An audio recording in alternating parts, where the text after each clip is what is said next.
time, which is also fine, like kind of a market or sale or profit uh, is the sole motive, or there is some kind of ethic involved, like kind of something, I should say, you're guiding towards culture, you're shaping a voice, so you're kind of bringing some hidden artists to the surface, and like kind of creating some narrative. So is it also part of the auction house's agenda or not? Because when we see auction houses normally, which is also a kind of a great service to artists and the art world and to collectors and to museums and to galleries, that they collect work and they sell it on higher prices, which can go into important collection, and so it can be seen regularly or preserved.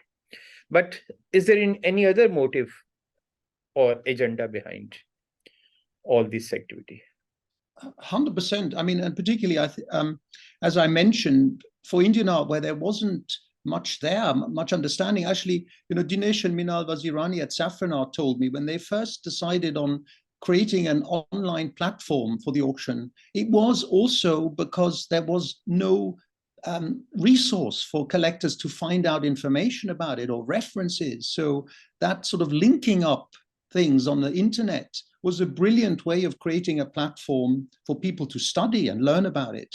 So I thought that was a great idea. It's not just a transaction. Yes, an auction house, the key thing is to sell a work and get the commission, definitely. But we select the works very carefully to make sure it's the best. The competition among the auction houses is who gets the best works, right?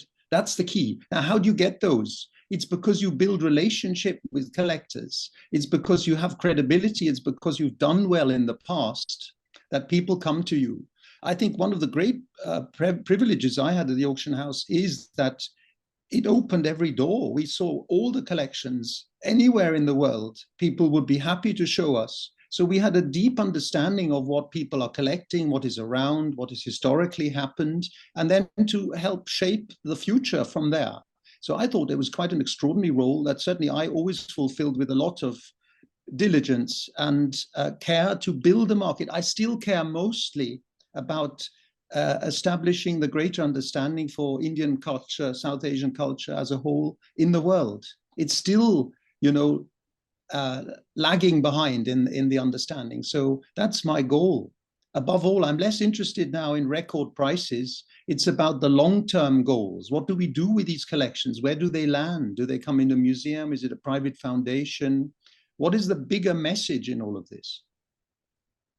So, when you are kind of selecting, let's say, like you're selecting certain works, so if we can ask, like, who selects it?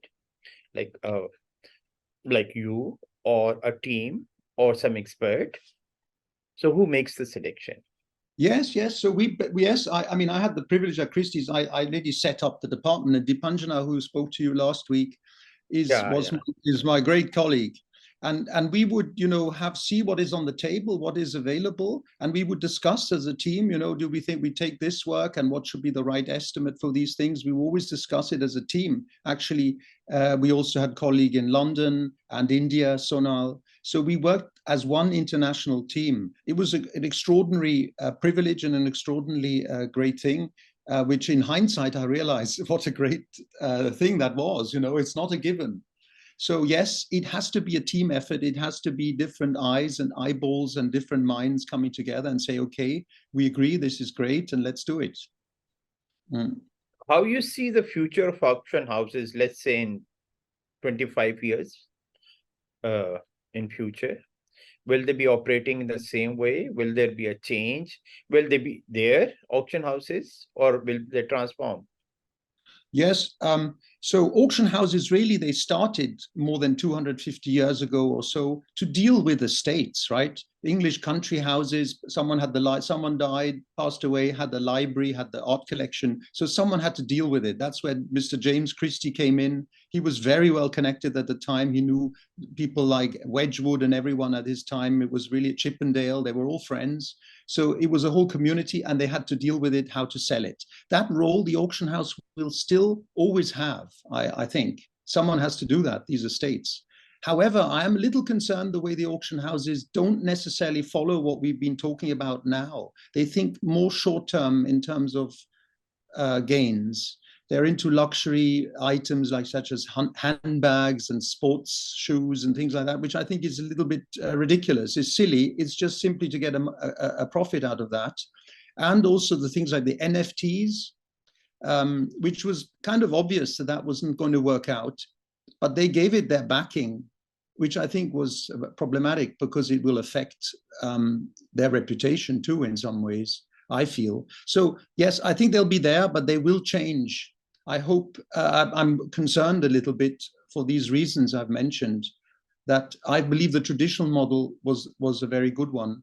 But it's sort of shifting a bit into and the luxury thing is carrying people away too much, so that art also becomes like a brand, something you can sell because it's a brand. That's problematic. Like art turning to brand, do you think artists also have some kind of a role in it? Like they try to make this as a label. For instance, Damien Hirst or several other artists intent in their like work that it should turn into a brand, a label, something kind of a prestigious sign of prestige. I think, yes. Yeah, I think you're you're carrying an expensive bag, or you are having a great work of art on your wall. There's hardly a difference between the two. Yes, unfortunately, you have a point there, and artists such as Damien Hirst certainly pick up on that idea and play with it. Arguably, even Andy Warhol started that because he took branded objects that he put into his paintings. So that was kind of a clever twist on that idea. But from their point of view at the time, it was because it was a ready-made. Someone has already designed something, so you can pick up on that and then work with that. Yeah, maybe there's nothing fundamentally wrong if an artist becomes like a brand, because it's something that's recognized. Everyone knows that. Picasso is really maybe the biggest name and becomes like a brand. But it doesn't mean that every work that an artist creates is equally successful or equally good. That is sometimes a misunderstanding, that anything carrying a name or a label is great and should be, priced highly, or we have to differentiate, right? Art is a very there's so many different levels of things. It's not just cannot just be pushed into one bucket of a brand. Interesting what you said, but if you have like as a person working in an auction house, Saffron or Christie or Sotheby's, if someone brings or sends you 50 drawings of Picasso, would you make a choice? If you make a choice, on what basis you make a choice? Yes, exactly. I mean, that happens all the time. No, I mean, no, we don't have 50 drawings of Picasso every day. But yes, of course, you select. First, there were two reasons. There would be two reasons. If you throw out 50 drawings in the market, you dilute the pricing. So that's not a good idea.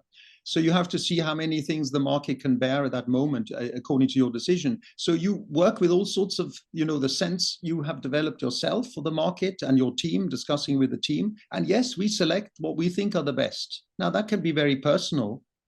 That can be a very personal thing, but that's what a curator does too, putting together a show, right? It's your view of something. That's fine. So, we have to go with our instincts in a sense too. I come from an artistic background. My great-grandfather was a painter in Germany. He painted in Hamburg, City Hall of Hamburg, all the frescoes there. It's still very impressive. My English grandfather was a painter, so I always felt I had an eye for things. And I do think, but I know it's very hard to be an artist, Adila. It's very hard, I know. Because you always self-guess yourself, or you sort of in your mind, you're critical. One is always. It's easier as an outsider looking at art and say, okay, I like this, I don't like this, I like it for this reason, so I see these connections to other things that other artists have done. You can read it kind of. That's fun, and there's definitely a merit to that too. I remember once I was visiting MoMA several years ago, and I saw two kids. I think hardly they were like 10 or 11 or 12. And they were just going around paintings in front of Jesper John or Rauschenberg or Philip Guston. Mm. And I can't forget what they were saying. Say, this is art, this is not art, this is art, this is not art. I thought, well, they made it so easy in their innocence or their instinct. But at auction houses, or like as a curator or someone who's like responsible in dealing with art, how you define that this is art or this is lesser art or not art? Let's put it this way. Are there any big in today's time? Yeah. To your anecdote, that reminds me of when I first worked as a student at a Swiss auction house. I went along with the boss to a collection, and she said, our job is to walk into this house and we decide which is the best piece, and we don't leave without that. I thought it was an incredible lesson. And forget about the rest, just focus on what is the best here. I like that idea. So that's maybe the kids going through MoMA had that sort of notion too. Yeah, I mean, it's a personal thing, what you think is the best. But remember, you know, Impressionist artists, they were considered poor artists. They couldn't paint a figure. They were being laughed at by the establishment at the time, the salon, leading, you know, the traditional school. But they stuck to their guns. They believed in what they were doing. They organized separate exhibitions, the Salon des Refusés.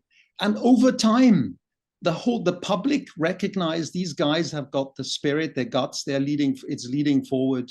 The point is you have to build a consensus over time, right? That more and more people embrace the idea, yes, this is good art. To me, it's a fascinating thing that Van Gogh, too, was not recognized in his lifetime. Only his brother supported him. Today, they do all these light shows and everything, and everyone thinks it's fantastic. The teenagers love it. I think it's kind of a slightly misuse of Van Gogh's vision. But why do people love that, embrace it? That is a fascinating thing to me and not a given. That people who were not regarded 100 years ago are now unquestionably superstars, or the Starry Night, right, at MoMA. That's their top plot. Everyone goes and look at the painting upstairs on the 5th floor. Why, right? It's a great painting, but why that? So that's a kind of an interesting question, or that's an interesting, like, kind of a point to ponder, that why it's a great work. But you think, like, is it simple? Like, let's say, let's put it this, because all our curators are practitioners as well. They are art makers too, and writers, some of them. But you think it's really simple in today's age that if you keep on making art and you are honest and you are exploring something new, eventually you do become a recognizable artist, or people start respecting you, or showing you, or collecting you, or making auctions of your work, or there are other factors in it? No, 100%. I think authenticity is the key thing, truthfulness, right? I always remember speaking to Tayyip Mehta when we first met. He was such a humble man. And I could see, we didn't talk about his work directly. We spoke about partition and all the terrible tragedies that happened, and then his falling figure and Durga, and how Durga emerges as a very important iconography for him. I could see that his entire life spans one thought. He carries on with the same idea, like one thread running through his entire oeuvre. It's beautiful. And he never made much money, right? Only in the very end. We sold his painting, that I will never forget. In 2005, I was the auctioneer, he was there. First time a painting surpassed $1 million, it made 1.5. And then we met afterwards. He came to New York after 40 years. I said, you know, congratulations. But he said, you know, I'm an old man now. The painting didn't belong to me. I don't benefit directly. And I can paint only very slowly, you know, it doesn't benefit me really. I said, yeah, but then he said, but my dream is that one day one of my works could be at MoMA, and maybe it will happen now. I said, yes, we will work towards that goal. That's beautiful. That's the ultimate goal. So to your question, it's key that the artists always follow their path, their truthfulness, and not try to bend to commercial considerations too much. That has been a very difficult thing, I think, for the South Asian community in 2008 when the crash happened. All the young artists had never experienced a downside like that. It was like a slap in the face. So I remember many asked me, what happened? Why do people not like my work anymore? They were paying, like crazy prices before. What happened? Atul Dodia asked me, what should I do? I said, I can't tell you that. You must know in your heart what you need to do as an artist, right? Nobody can tell you that from outside. What are the factor or reason for one artist and suddenly like kind of nobody buys his work or yes. So in this particular going down. Yes, so in this particular scenario, in the run-up to 2008, it was a highly speculative market. I remember, Bodhi Gallery, Amit Judge, pushing the artists like crazy, spoiling everyone, flying first class and everything, and then just produce whatever you have, and we'll make a show. And people didn't even come to the exhibition. It was so extreme that people said, I just reserve one work for me. I can't come to the opening, just get one. It doesn't matter which one. Because they were only interested in this thing, maybe making a gain over time. And that was really a bad thing that happened. And the galleries were kind of pushing that too. So I met with Amit Judge in 2000, 1 year later or so. And I said, you've played an incredibly important role in shaping this market and building a market and beautiful gallery spaces. To his credit, he created the most beautiful spaces. How can you can't just walk away now, right? You can't just walk away. He said, yes, I can. I'm a farmer now. I'm doing something else now. I was shocked by that. I think we have a duty then to carry on and support the artists over, thick and thin. And the artists were really a bit sort of lost what to do now, because it had been built on the wrong premises. But Atul sort of recovered by doing smaller watercolors, which you could price lower, so nobody lost face in a sense, and came back, right? That was one way. But, it's a brutal thing. It's not that, as the examples of the past show with the Impressionists or Van Gogh, it's not that great art is always recognized right away. Some is, like Michelangelo, Dürer, Leonardo, they were recognized in their time, and it has never shifted. But it's not always like, then there's things, hard times create great art. That's one other sort of perception. Doesn't have to be, right? But there's no black and white rules to any of this. I find that particularly fascinating. So, but I think the one thing remains: the artists have to do what they want to do, and follow, and not be detracted by all of these things. It will over time succeed. I'm sure of that. But you think, do curators or auction houses suggest artists like you should do something like this, or they just like kind of give them a total freedom? No, we wouldn't do that. No, as I pointed out to you, we don't do that. And it would be wrong. That would be influencing things commercially. Yes, you can see, okay, these things are selling better than others. But the artists will pick up on that anyway, probably, and do things in that direction. But we don't want to say that. You can say the market influences that, but what is the market? The market are a few individuals, quite a small, group of informed people collecting. So they are the ones kind of deciding what they like, or what they think they putting money on the table for something is still a big step a collector makes. That one should not sort of disrespect or undervalue. No, I think it's shaped by various conditions, right? But I think the artist has to decide for themselves what they think is the right way. So how you see the role of a curator in an auction house? Well, thank you for that question, because not many people would call us curators, but that's nice. But I think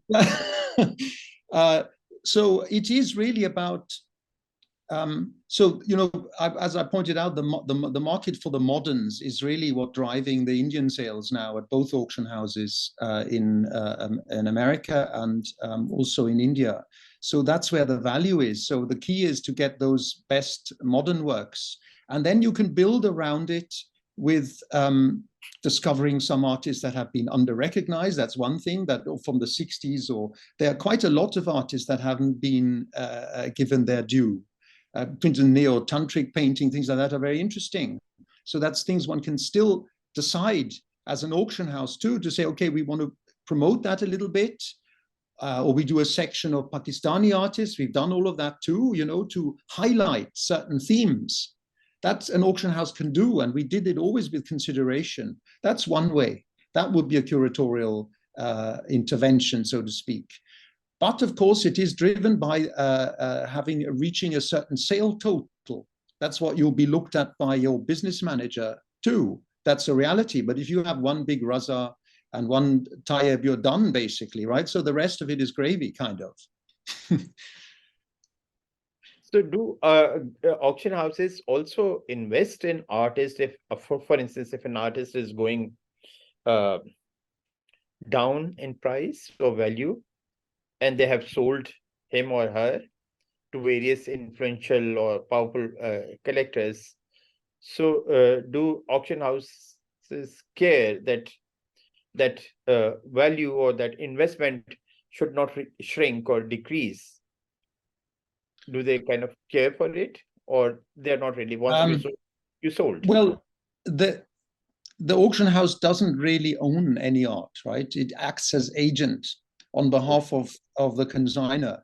But there are cases, certainly in the evening sales for post-war and impressionist, where it's so hard to get that work that they will enter into a guarantee scenario, which means this painting, regardless of what it will sell, the auction house guarantees a certain price.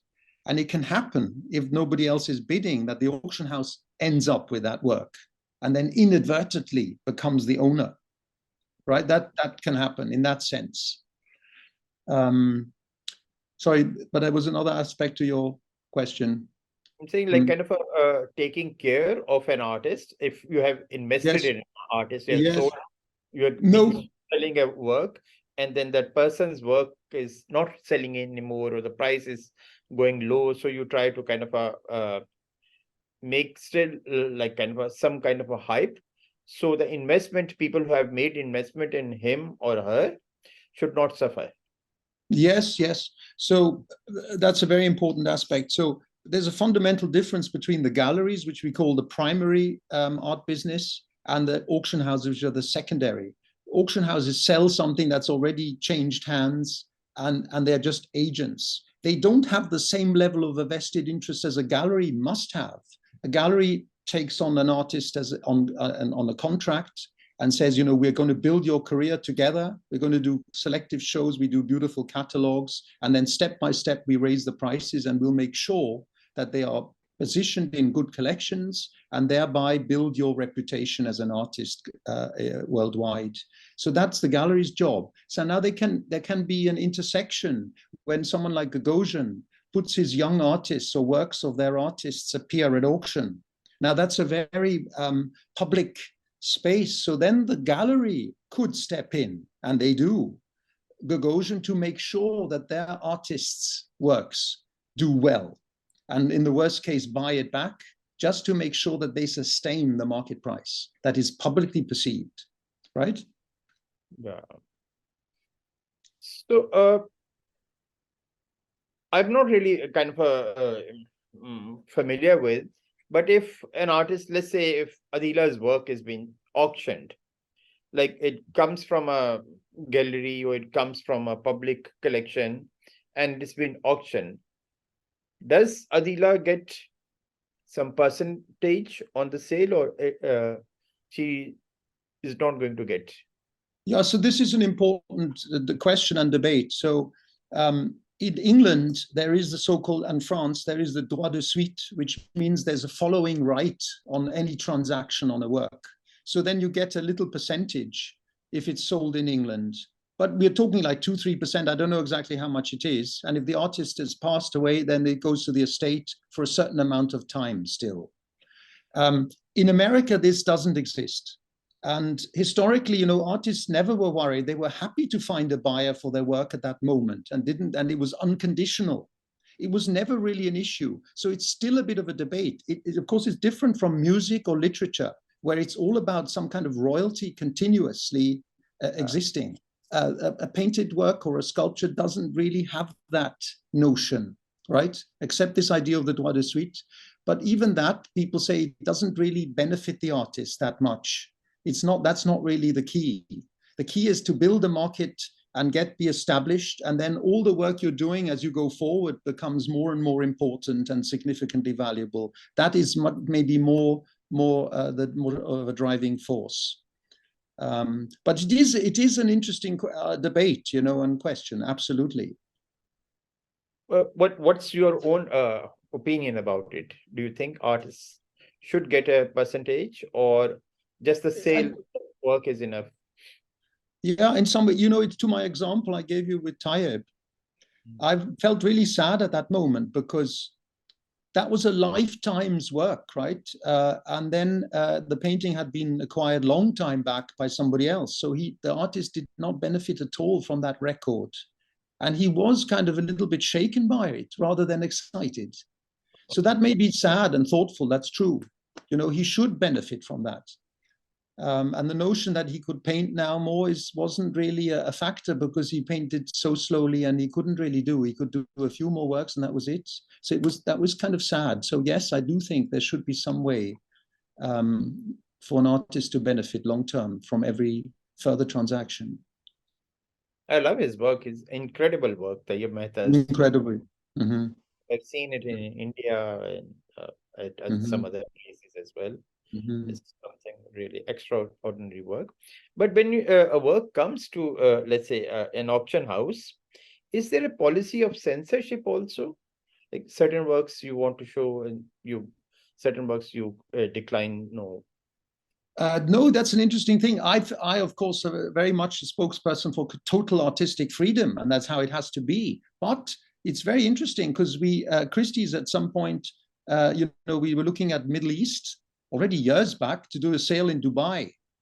And then we were suddenly up against local restrictions. So, you know, it was out of no possibility to put a Sousa on the cover. Sousa nude or something would be completely impossible because the catalogs would be confiscated at the customs, we were told. So I thought that was interesting. And do you then decide, oh, shall we do 2 different catalogs for different, you know, distribution around the world and change the cover? Actually, once we did that, thinking about it, we did. But I thought that cannot be. And that's why I ultimately didn't support Dubai as a marketplace for our field, because it was too early anyway, and we didn't develop new collectors there. You know, if you start an auction in a new place, or you start a new venture in Middle East, and you realize you're not selling to the new people, but to the same group, your existing clients, they are back home in New York or in Bombay or wherever, then you realize that's not developing a market. That's no point. So I said, you know, we only have so many eggs in the basket. Where do we put those eggs? So then we were thinking Hong Kong. Hong Kong is maybe more interesting. If the Chinese get into this, that could be big time. So we said, Dubai is maybe not ready. Let's look at Hong Kong. And we did. And it was kind of interesting. But the Chinese are even worse speculators. They are the worst in the world. They're gamblers and speculators. And they'll drop it very quickly too. So that we decided also to pull out of Hong Kong. That was after 2008, and then say, okay, we focus on New York, London a little bit. London is still, I mean, this whole Brexit thing, of course, was a silly idea, and what's happening is now Paris is benefiting as a marketplace, and New York has become stronger again, even stronger because it's taken back some of the share from Hong Kong. So, and Paris is emerging. So London, however, is a great city, and it's always played an important role for South Asia, and it's still well liked, and it will find its place again, I'm sure, in this sort of strategic game of promoting art. But actually, I just was stopped by in London, and I saw Sundaram Tagore's new gallery space, at Cromwell Place, which is a very nice new model of a building, a beautiful old townhouses, 3 next to each other, which they've refurbished into different gallery spaces. You can either rent it on a permanent basis or do kind of pop-ups. And then they have gallery nights and they have a nice bar on the rooftop. It's a wonderful model of creating an energy and a synergy around different activities. I was very impressed by that. Maybe in December we can go and visit Yeah. when we are traveling to London. And you think, I don't know, I just want to know your opinion about this trend of Indian art bought by NRI, and then Chinese art is bought by Chinese, spread all over Europe or in North America. So isn't it kind of a making it into a ghetto that, okay, Indian art made by Indians, and it is also supported or bought by Indians, rather than like breaking these national boundaries or these country, or maybe the idea of buying is less about art and more about something from home? Yes, very good question. You know, I mean, the fact is that the market for perception for Indian and understanding for Indian art in general, South Asian art, happened out of New York, as I mentioned, and it was NRIs buying into it. I don't mind that. You know, if the diaspora is driving it, there's nothing wrong with it, because the work is being shown in America. That's good, not just in India, not just in Karachi, right? So that's good. That's one thing. But your point also reminds me of, you know, this whole debate about colonialism and restitution, all of that all these antiquities should be returned to where they came from.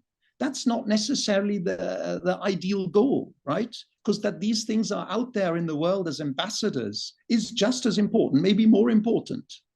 That's one thing the Dalai Lama, which I said, which I always believe, think is a wonderful thing. He says that the Tibetan culture is dispersed in the world, is wonderful because it carries our message with it, and it cannot be destroyed because it's not in one place. That's great, right? So I believe very much in art as an ambassador. So if it's, you know, happening in the diaspora in America, fine. It will eventually. There are some big American buyers too that are not Indian by birth or Pakistani by birth. That is also important for various reasons. Say Bhupen Kakar has transcended from, you know, from his belief or whatever, the gender thing and all that has helped that he's now very well established in American collections too. So that's fine. How Hockney and all of them supported his work very much. So Timothy Hammond, yeah. Timothy yes. Hammond. Yeah. So I don't see a real problem. I think but my point is, you know, it's still important to be showcasing the art globally. So if it can be shown in New York, that's great. New York is still arguably the center for the art world. It really is, actually, if you look at the numbers. So that's important. It should not only be back home. Now, Kiran, who you learned about through Dipanjana, all the activities, she's the biggest force by far, right, in the field now. And it's a bit scary, but there are others coming to balance that. But it's important that what is important is that she's based in India, and she's building the best collection, and she's building the greatest museum, which will be a complete eye-opener and a total game changer when it opens up, right? I think we all have to be clear about that. And then things will really happen when that occurs. Then it will really change. Thank you. I'm glad that you pointed out this thing, that if things are going to be returned to their original places. I remember, like, when I was a student at RCA, so we had a kind of seminar, and the person who used to lead the seminar was an art critic, a British art critic. So he just said that, imagine if all the British museums are left with British art, how boring it would be. Nobody. Yes, exactly. Like, all the Impressionist painting will go to France, Expressionist art will go to Germany, American post-war art will go to US and to Greece and everywhere else. So we won't have anything. Nobody's going to Exactly. Exactly. Very good. And on that point, for all of you thinking about curating, America, in the 19th century, didn't have much of its own culture. So the Americans had now become wealthy robber barons, and they made so much money, Frick and Morgan and all of those guys. So what did they decide? They said, we want to give back to society. We want to educate American society about all the great cultures from Europe and from around the world. So let's build the Metropolitan Museum. In 1870, they built the Metropolitan Museum and became the biggest collectors of Impressionists, old master paintings. Let's buy what we can get. They were the wealthiest at that point, and all the European dealers, Wildenstein, everyone set up shop in New York to, in a sense, serve their clientele in America. And they built the Metropolitan Museum out of nothing, basically, because they didn't have their own culture. So let's teach everyone about other great cultures. It's fantastic in the end, right? What a vision. And it's a great place to go to anytime, right? You can see something from everywhere in the world of the best quality. Actually, you are right, because these museums and these like kind of a large galleries are like embassies. Or like Yes. they somehow I feel that they belong to they are situated in on a land, but they may not belong to that land. They're more like airports where you have connecting flights. Dubai airport is located in Dubai, but Dubai airport is not about Dubai at all. It is like kind of a flights which are going and coming, and the passengers from all over. You hear conversation in every language over there. So they're all like airports. These museums are also like kind of binding cultures and bridging gaps. One last question before we open Q&A. Any advice you want to give to curators at this stage? All four curators were like pursuing this profession, hopefully in future. So, Adila, please. Yeah, I just wanted, before we come to the questions, I just wanted Hugo to elaborate one on his actual job description, because he used to bang the hammer. and I really, because that the image on the card is like, it seems like that he has just made a big sale and he's like super happy in that. So if you can give us the insight on that, and what is your, there are a few questions in my mind in terms of the fraud work that would come, and how does the provenance happen? How do you deal with that? And if any fraud sales have happened, and if a lot of museums have started talking about, and the curators in the museum, that they don't know which work is authentic on the wall. You can never know that.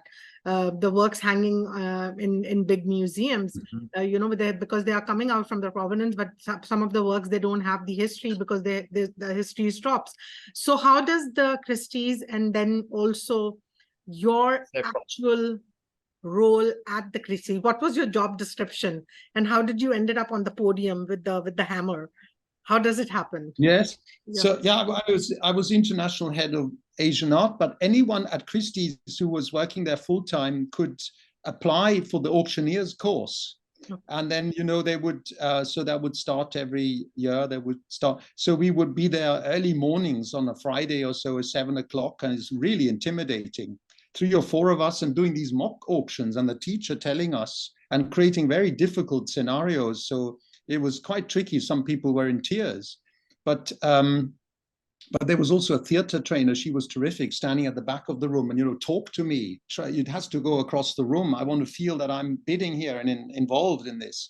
So it was really great. And eventually I made it and did some smaller sales, and then progressed to do the bigger sales. It was, for me, fantastically fulfilling, because the whole story of the work, where it's coming from, who owned it, who is the artist, and now you're there and you're connecting to someone in the audience who will maybe be the buyer. It was just fantastic feeling to close the circle like that. Then it's part of a next step. Another chapter opens in the life of a work of art. I absolutely love that.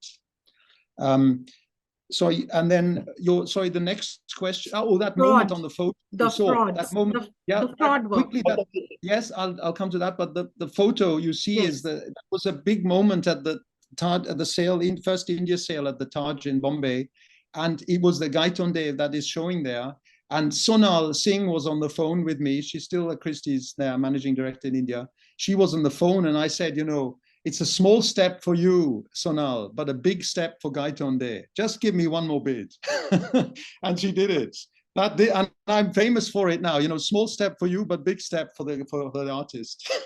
I picked up, of course, on what was it, Armstrong stepping on the moon. Neil Armstrong. Yes. Anyway, so that was a good moment. And that was really fantastic. And we get, you know, how do you get another bid out of people? You feel it as an auctioneer. There's something still in the room. How do I get it? There's a body language or something going on. And then that was really, that's what you feel the best about as an auctioneer. Okay, I got it. In the movies, we see the fight between the two collectors, the war, the silent war that happens. That actually happens. Like that, does it really happen in the auction room? Like, yeah, sure, that's what you want. Yes. I mean, sometimes you only have one person interested and you have to get them to the reserve level, but you want at least two like that. That's great. Yes. I've had a few scenarios like that. It's tremendous. And then you have to, as an auctioneer, you have to milk it basically as far as you can take it, right? Yeah. And people say, oh, painting is worth as much as someone is willing to pay for it. But often people don't know what they are willing to pay for something. So you can get them there. That's the difficulty of pricing something privately in the market as in a gallery. What is the right price for a great work of art today? We actually don't know. I find we know less and less what it is really worth. So it's a lot of psychology and all of that goes into it.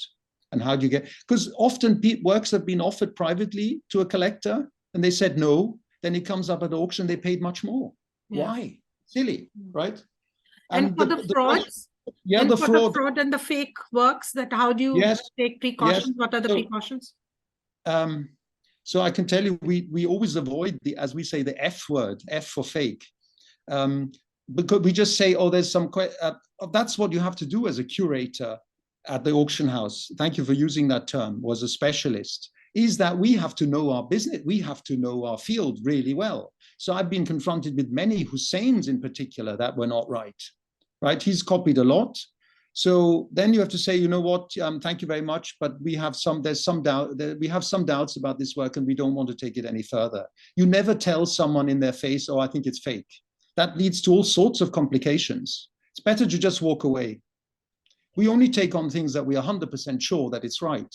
And the auction house guarantees for 5 years that what it is, that it is that. Otherwise, the person can return it. But you don't want to do that because that's reputational damage. You want to make sure what you offer is what it is, right? That's number one. Now, provenance, which is such a trendy word now, it is very important. It's really the history of ownership. Previously, where was this painting ever since it was created, or this work of art? Where has it been? It's changed hands a few times. It's been some exhibitions. All of this, that is a very important track record, right? And above all, I can tell you the Chinese. That was really interesting for Chinese ceramics. They were the ones who drove this idea of provenance first, because the Chinese know they fake everything themselves. So, but something that's been out of China for 100 years, that's not fake. Because it was in Europe at that time, they didn't fake it yet. So then they wanted the provenance. Then they said, oh, then I buy, because I'm sure it's right. That was kind of funny. Mm-hmm. Any other questions, participants? It may, I don't know if it's a right question, but we're learning. Do you follow up on the sales that you do? Do you follow up with collectors if they're treating the work? How or do you just sell it and then it's none of your business anymore? No, good, fair question. No, actually, because now, certainly in my role now, I'm very keen on learning, how is a collection evolving? So I like to know what is there. And then how can we build around it? What would fit with this existing collection? How do we expand it and grow it? So it's very important to keep an eye on what is there and look after. Actually, we also make a point, is it conserved properly? Is it framed nicely? Where is it going to go in the house? They ask me, to come please to the house and let's install it together and things like that. Yes, no, it's very important to continuously manage, in a sense, the collection and how it evolves.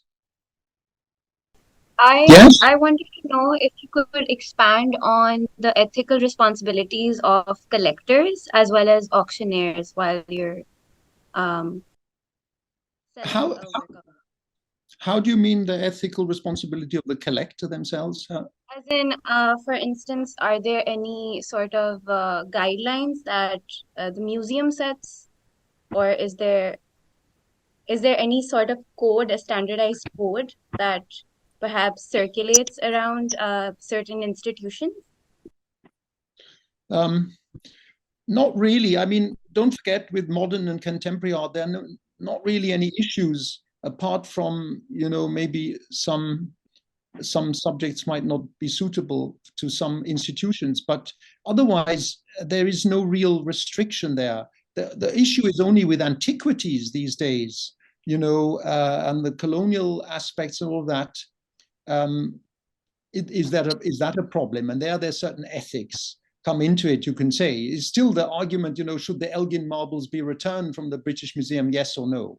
But I think it's case by case, and you have to also recognize, that these things were saved. In this case, the Elgin marbles, if they had been just lying around there for another 50 years or 100 years, they might be completely weathered and gone, as some of the remaining pieces are. It's, completely fallen apart. So there's a value in saving art above all for humanity, for posterity. That's also something that one should factor in whatever Western museums have done.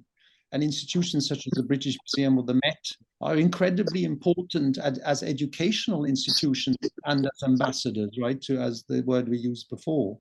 So there are ethics. There are different levels of the ethics involved here, but there are also the sort of responsibilities and the bigger picture, aspects too. Mm-hmm. Dr. Furqan, you had a question? I did. Why do auction houses sell the works of living artists? Isn't that bad for those living artists? I mean, there are stories of living artists whose works have fallen into speculative spirals, and the markets get totally messed up because of that. Yes. We never, as an auction houses never take it from the artist directly. They work with the galleries. Certainly we did. Gallery representing the artist, or with the collector who had it and is trying to offer it.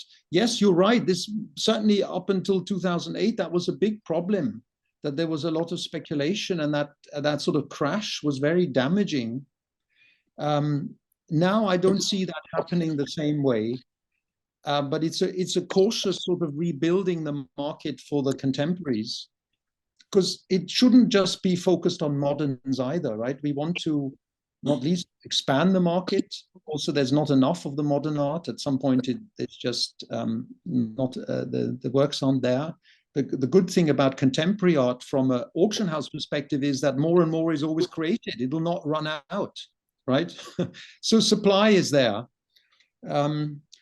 Yeah. So these are delicate questions, and an auction house generally doesn't want to destroy an artist's career by just putting on a short-term game. But I mentioned the NFT thing, which I think was a mistake to get into that, because that was going to be dangerous. But that's the investors who've now been hurt rather than the artists, quote unquote. Yeah. Okay. Any other question? I have one question. Please. Yeah. So it's kind of a follow-up question I wrote down as you were speaking. If you could just moderate a bit on that. So in a globalized art world, how do you see the exchange of ideas and artworks across different cultures influencing the art market? And kind of a connecting question to that, what opportunities do you see for curators to contribute to these global art conversations? Perhaps skills or strategies these emerging curators should be equipped with to enter the ever-changing market trends? Kind of two questions connected. Yeah, yes, good question. I mean, first of all, I would say that artists themselves are very aware of what happens in the world around them, artistically and historically. I've found every artist I've spoken to was very conscious of that. So an artist already in their work sublimates or condenses so many different cross-cultural references anyway. I think Picasso famously said, you know, I can't close my eyes, I look at everything.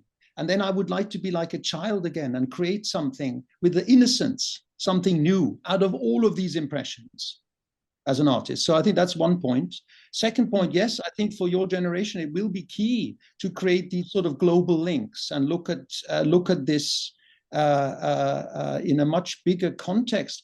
Coming back to Middle East, I actually did want to make that point that today, Abu Dhabi, I respect enormously what they've done. They've realized that art can be a connector and can put them on the map.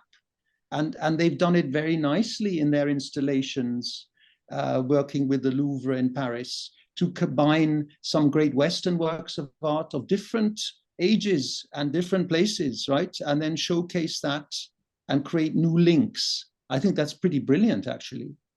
So yes, I can only encourage you to be completely open-minded and look at all of these links, and that will be the future in a sense, that we find the sort of common ground. Okay, brilliant. Thank you so much. Hugo, you know, in the New York, there's a huge warehouse where all the artworks and artifacts and, you know, decoration pieces are stored. And then you also have a gallery space where you exhibit that work. Is that like, does Christie's have their own collection, like permanent collection? Like, you know, do they buy themselves? They don't, as I explained, right? They really are agents acting on behalf of others. But sometimes they might end up with the work because they gave a guarantee on it, and then nobody else bought it, and the auction house, it gets stuck with the work, so to speak. Okay. But yes, there's a huge storage down in the basement, but that's basically for all the forthcoming sales or things that have been sold and are still waiting to be picked up by the buyers. It's a massive storage, you're right.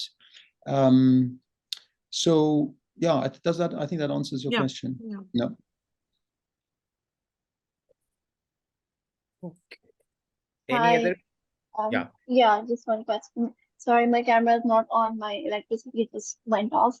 So I just wanted to ask, so all of this, you know, about the auction houses and the art market, it's very interesting, but also it's very overwhelming.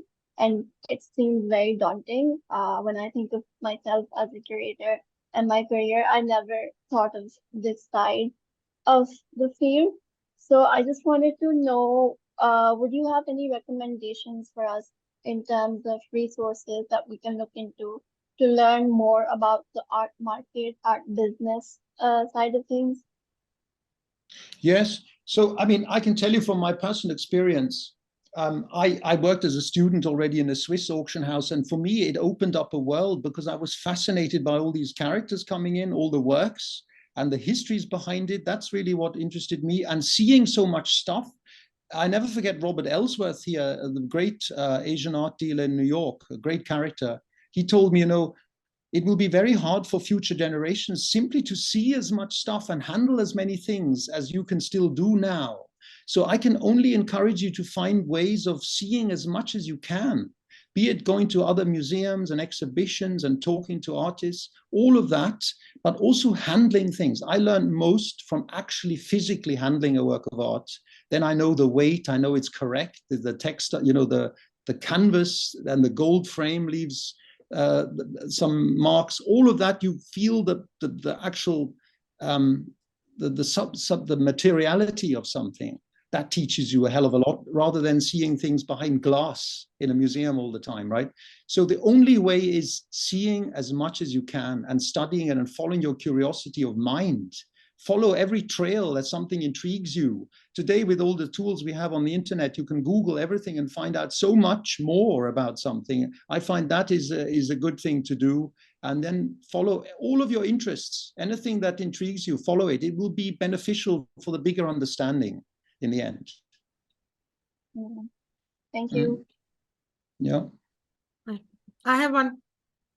Yes.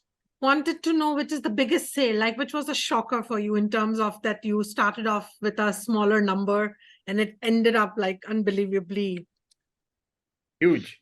huge. To me, still that sale of the Tayeb Metta Mahishasura for 1.5 million was the biggest step, actually. And I can tell you, Arun Vedera of Vedera Gallery in Delhi, who we worked with as a consultant, he's fabulous. I really respect him deeply. He, he brought this Tayeb work and said, let's do something. And he always respects me for the fact that I didn't hesitate and say, okay, what estimate? We put $600,000 to $800,000 on the work. Never before had a painting sold for more than 300,000. Never before. We put double. And people, oh, you're crazy, all of this. No, I understood right away the significance. Arun said, that's fantastic. You didn't hesitate. And still today, the 600,000 to 800,000 is the magic psychological pricing to achieve more than $1 million. Wow. To be honest. Okay, girls, remember that. Yes.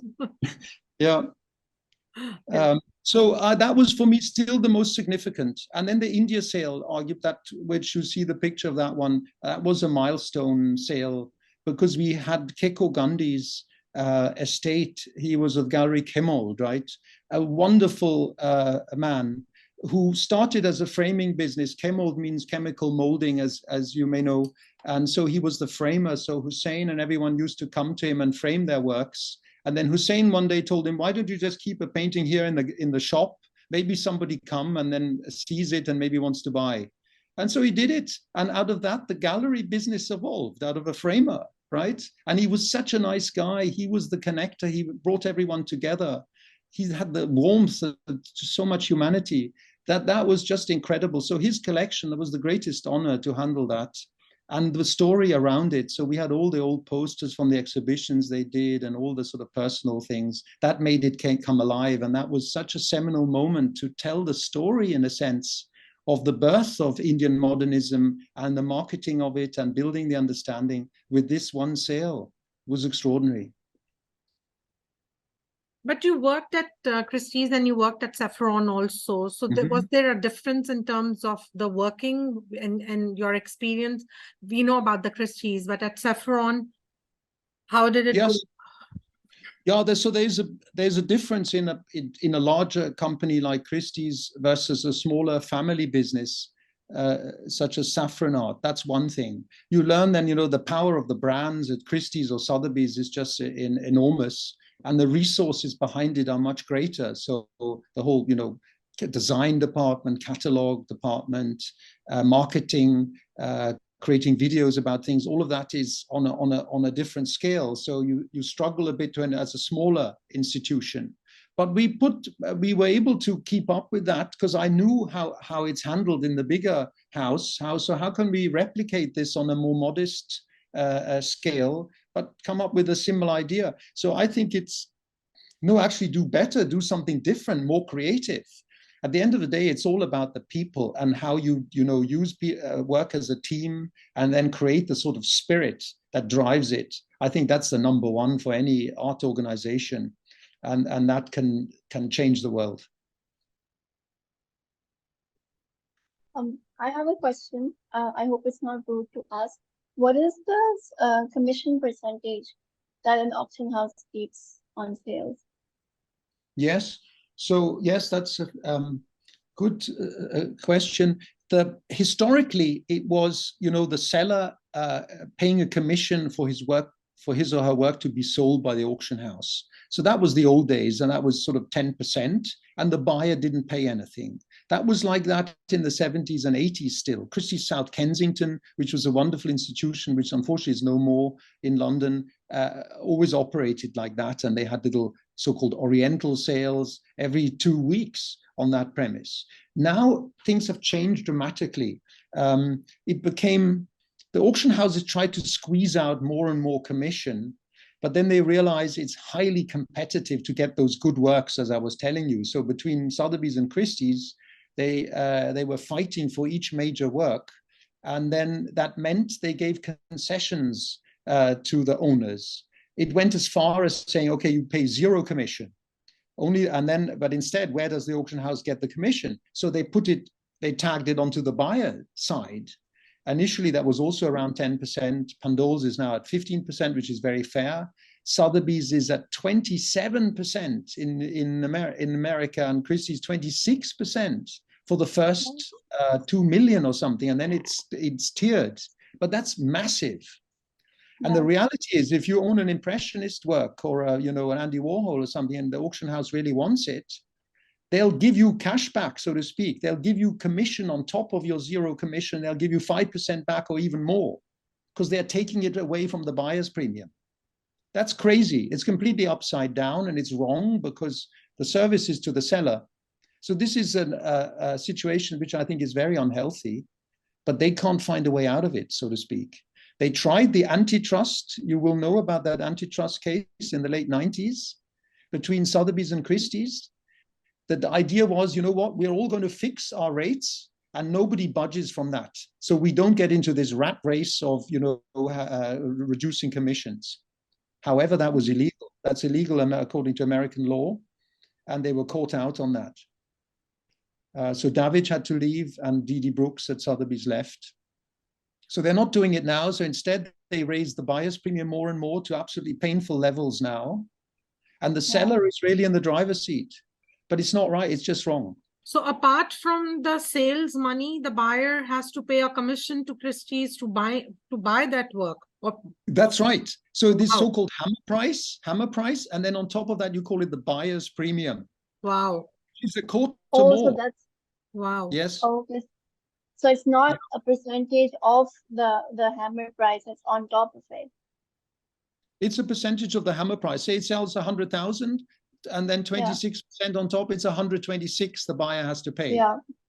Okay. Right? But you could argue, and that the auction houses argue like that, that's still fair because the gallery charges 50-50 often, or 2/3 and 1/3. I think the Indian model is mostly like that. And there's some can be special arrangements. But so against the 50%, the 26% is fair, is what they would say. I can tell you actually, it was Arun Vedera, who I mentioned to you before. He first proposed to Christie's to do a sale of Indian art in London in 1995. And his idea was, and that's what he proposed to the managers there, is I'm going to bring you the whole sale and we do 50-50. Whatever it is, I get the 50 I will pay to the artists, and 50% the auction house can keep. They were shocked by this proposition, never heard of something like that. And they initially hesitated, but then they did it because, how do you refuse 50% margin, right? But Arun was suggesting the gallery model to them at that point. Later, it then would go back to the typical auction model I mentioned to you, the rates there. But still, anyway, that's the situation. Sorry, I could just add on, then the notion of online sales came up. This is much easier to transact. We don't print a catalog anymore. We have less cost. So maybe we could do lesser commission there. That was the idea initially. But then they didn't do that because then they felt, they're going to undermine their live sales, right? So the rates are the same, except for wine sales or watch sales. I think it's a little bit less. But this is the problem. The online sale, of course, did very well during the pandemic now, when everyone would can sit at home and do it. But now we realize people are fed up with that. They really want to go back and see the works live in the exhibition. So it's really buzzing again here in New York, I can tell you. Everyone is back in the exhibitions downtown and in the gallery. Now Asia Week is up next week here in New York. So art has to be seen face to face, right? There's no two things about it. So I'm glad that's back. Thank you so much for doing this for us. Thank you so much. Thank you. Pleasure. Thanks, Adila. Thanks, Quddus. Thank you all. Thank you. Thank you. Thank you. Bye-bye. Bye. Bye-bye. Thank you, Quddus. Thank you all. Thank you.